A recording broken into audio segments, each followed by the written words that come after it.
Belfast City is the best place to live. It's a wonderful place. People here are resilient, they're good-humoured, they're compassionate. There's a very deep sense of community which exists. There are obviously key issues in our society as well. Climate and how we deal with that is a massive one. Our net zero carbon roadmap research has shown that if we are to meet our targets for net zero by 2050, this coming decade, from now until 2030, is the key area that we need to focus on in terms of time. As a council, we've been doing what we can and leading the way in climate action, but we lack that direction from the executive. We're the only part of the UK that does not have specific climate targets or climate legislation, and that needs to change. The Strategic Policy and Resources Committee at Belfast City Council sets out the overall plan and direction of both the council and the city as a whole. It manages and maintains our corporate plan and our community plan for the city as well.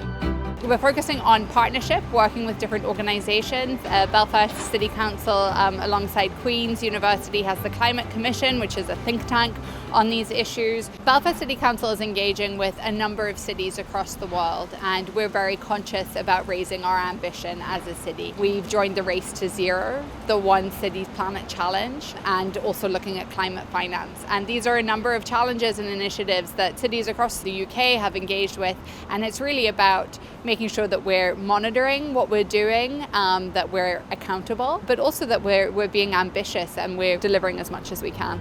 Belfast is a walkable, cyclable, greener city that everyone can feel happy to live in. There's so much work that's happening and we just need to maintain that momentum.